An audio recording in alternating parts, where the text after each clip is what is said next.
Day 264 of Everyday Bible with Ada Ukabia. Zechariah chapter 5, 6, 7, 8, and 9. As soon as I read Flying Scroll, my mind just go back to a children's movie where I like very well. But reading further, they say this scroll carry cross judgment against thieves and liars. But why just thieves and liars? Well, because stealing, they break our trust with one another. Lying, they destroy the truth itself. So together, then they open the very fabric of our society. This vision, they remind us of the book of life when they speak inside the Holy Bible. A heavenly record where all our deeds, everything we don't do throughout our life, then go write them inside there. On the day of judgment, nothing go dey hidden. They no go hide anything. Our words, our actions, even the things where we think say nobody see, all then go open them before God.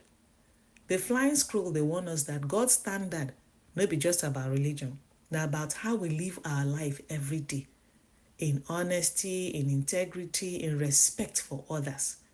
Every choice where would they make in the right time inside our own story.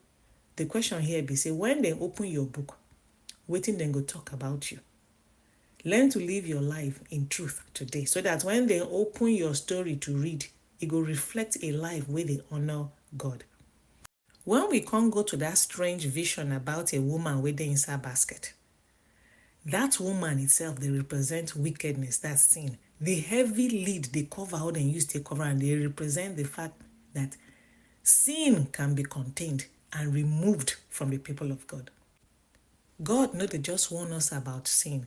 Him they actively they work in the background to take away sin and wickedness out of this world, out of our life, and they give us chance to start afresh. Just think I'm like say you want to clean a dirty house.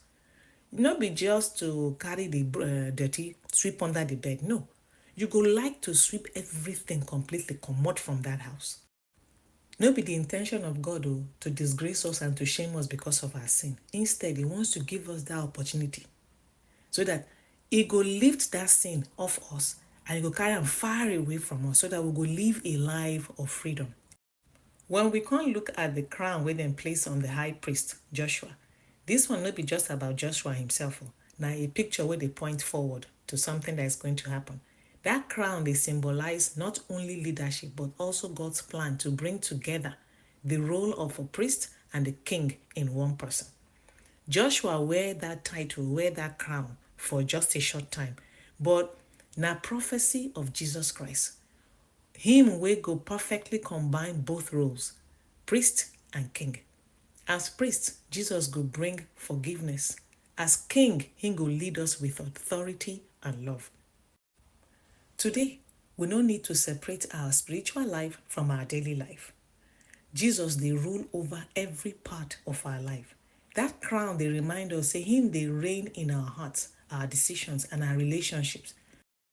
In chapter 8, I focus on that phrase we stand out. Let your hands be strong. God, they simply tell his people not to give up. They just come back from exile. And the rebuilding project, it just be like one very big job. The temple was destroyed.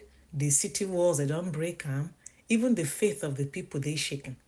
Yet God, they remind everyone, say, don't let discouragement paralyze you. Keep building, keep trusting, keep doing what is right. And then in verse 12, we can see those beautiful promises where God, they bless them with. For the seed shall be prosperous, the vine shall give her fruit, the ground shall give her increase, and the heavens shall give their due. What a picture of blessing. God, they reassure them that their hard work no go dey in vain. That period of drought, that period of disappointment, it will give way to abundance, and every effort made in faith will be rewarded. But wait, why God can't change his mind about his people? Before, because of their disobedience, he allowed judgment and exile. Now, him they promise restoration. The difference they clear. God never likes to punish. His heart is always to bless us. But him they wait for our hearts to turn back to him. Now, when the people began to look for God again, now he can be compassionate towards them. So, waiting can be the lesson from this one. Sometimes, to start all over again, to be rebuilding a part of your life after all the destructions and damages, broken relationships, lost opportunities or dreams, maybe like say they don't die completely. God's words still remain the same. Let your hands be strong. No stop to sow the seeds of faith, the seeds of love, or the seeds of integrity.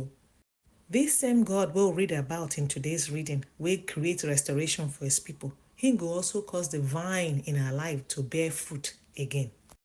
In the last chapter, I want us to go down to verse 7. The prophet they declared that those who then leave behind, those who survive the hardship during exile, then will belong to God. They will not be forgotten or abandoned. Instead, God will gather all of them into his family, then will become part of the Judah's clan. Even Ekron, that one was once an enemy stronghold, they will be transformed. Just like the Jebusites, those people who opposed the Israelites, but were later absorbed into God's people. That was during the time of David. From this, we all understand that no matter how broken we be, how rejected we feel, or how far we don't fall God's hand, God always has a place for us. Him they take the leftovers, those who they overlook, and even outsiders, and they give each and every one of them a new identity. So maybe you don't face battles where leave you feeling small or unwanted, but in the hands of God, my people, you are not an outcast. You are chosen. Just as He reshaped nations, He will reshape your story. Hold on. Continue to have hope. Because belonging in God's family no be about where you start to. Now about who God will make you to be. As we wrap up today, I hope say una take note of some of those references. One at the reference to Christ in chapter 9, verse 9, lowly and riding on a donkey. We also see where they refer to Judgment Day. The sovereign Lord will sound the trumpet. We also see where they refer to David and overcome with sling stones. And the last part, verse 17, my mind just go straight to bread and wine. The Last Supper. Now from wheat grains would they make bread.